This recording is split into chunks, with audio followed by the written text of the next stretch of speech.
Sorry, let me snap into my comedian mode. Hold on one sec. It's all just an act. Okay, I'm ready. Okay, I want to get your point of view with this whole Bahamas thing. It took little prep, I think, right? My moment, okay, Pio? I'm getting tired. This guy's always like in my shit, trying to like, hog the audience. Just get away, please leave. You've had your moment to shine. It's now my time. Who's this guy? Sorry. So the Bahamas idea, it was all mine.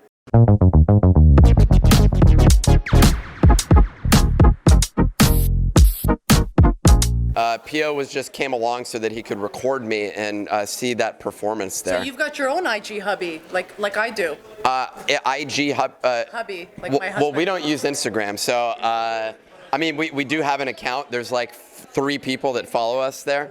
I love it. So we have I'd call him my TikTok hubby. Okay. Yeah. I love it. That's what we go by.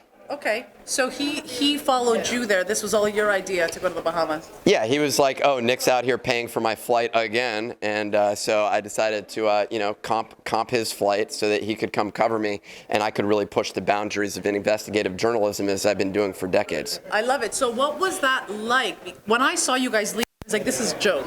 They're not really going," and then you were really there. That's actually one of the most challenging things that we do. Like, I was just sarcastic there, and sarcasm is a difficult, form of humor to play out. We actually had, what was crazy is we had real, actual journalism. Like, we actually had multiple FTX sources that we were like on calls with, listening to their information about it.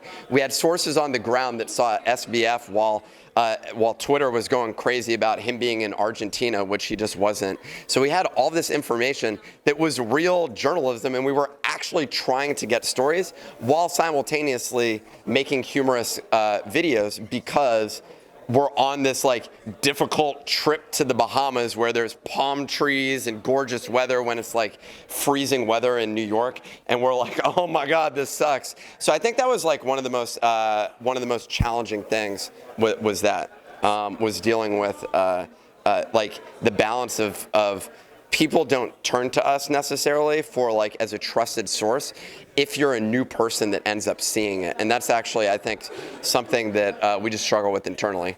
Well, I love what you guys are doing in terms of content right now. It's obviously really funny, relatable. Where do you see Nifty Portal going, and is it really necessary to buy that NFT? The first thing that you should have done, I'm assuming you own one, right? No, I don't. That's why I convinced you. Sorry, this interview. I'm just kidding. You keep saying it's just art. I'm like, okay. Yeah, that's what I legally am supposed to say. Turn off the camera and I'll tell you what the real utility is. Yeah, you should own one. Is it because we get into the tub together? Okay, yeah, if you want to buy one, we're here for a couple days. If you want to join the Tub Talk, you're welcome to do that. But other than that, not everyone gains access to the tub as a result of it. Yeah. The NFT, we have a PFP that's dropping. We delayed it till January for a couple of reasons, primarily because we couldn't finish it. But the other reason is also because for tax purposes, we don't want more revenue this year. We want to be able to spend money. So that's like the main thing. In terms of where are we going with the Nifty Portal? Yeah, so in terms of the future, our business is a content business. That's the most important thing. The thesis is if you have 1 million people following you, well, someone's going to buy your product. When you say Nifty Portal, that actually is just the NFT component of our business, but we're building a, quote, Web3 media business. So what does that mean? Our monetization channels is not just advertising, it's also NFT sales. Although right now, comparably, NFT sales are not huge over the past couple of months. But this year, for example, we made a few $1 million. Nearly 2 million of that came from our NFT. So like that in context, a traditional media company that has our size audience, which is not a traditional media company, but a media company or YouTubers that have 500,000 followers don't make as much revenue as we're generating off of a niche audience. That means we're going to see a lot more competition, and that's what we're seeing right now, which is completely fine. But that's kind of the dynamic. Our goal is how do we make content that's going to expand our audience and bring people into the space.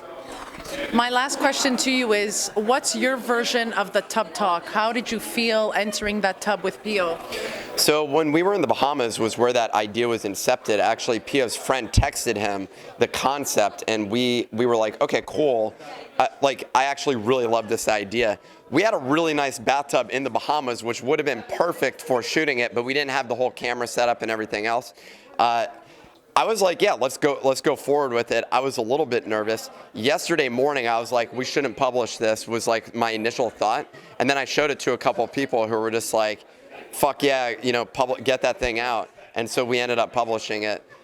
My biggest concern is the same thing that I was saying before, which is that if we put in the work and have actual real information, research, journalism, real information for people, but what they see when they land there is a joke, they don't take that information that we invested a lot of resources in seriously. That's like the conflict that we have right now, and you need to be someone who listens to us on a regular basis in order to understand that we actually also include legitimate information that's in there from our experience in trading, other people's experience trading, bringing them into the fold, and getting their insights. So yeah.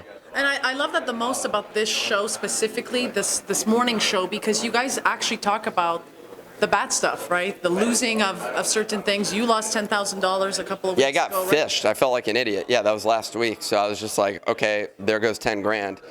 Yeah, I didn't want that to happen. Like that's like not an experience that you're looking for. But you talked about it. You were honest about it. You said, "Listen, this happened to me. This is not. We're not just all making millions of dollars here. Some of us are, losing, or we bought a coin that is." Well, we're humans. Yeah. I mean, we're having an experience, and other people are having that as well. My thesis all along is that people want to feel like they're heard. One great way of doing that is actually being yourself and exposing yourself so other people have the potential to relate to it. We're not here to like play a character, although there's sometimes like YouTube videos where we may, but like for the most part, that's not like our objective. The objective is to be like, oh, I actually like some segment of the world is gonna be like, I like these people, I wanna hang out with them, and I like getting information from them. That's it, that's the goal. Where do you see content creation going in the next few years for Web3?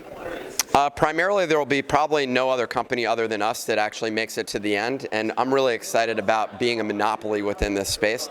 In all honesty, I mean, we're just all growing content. I think there's a bunch of different niches that exist within this. We see more the trade publication route. We see humor. I think the way that the content landscape exists today is way different than it did before.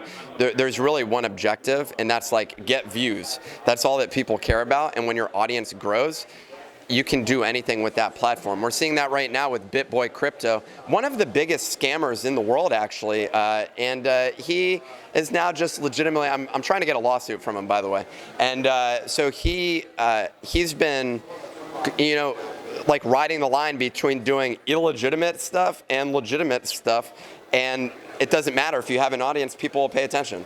So like that's the name of the game, is grow an audience. That's it. We're all in the same. We're all playing that same game at this point.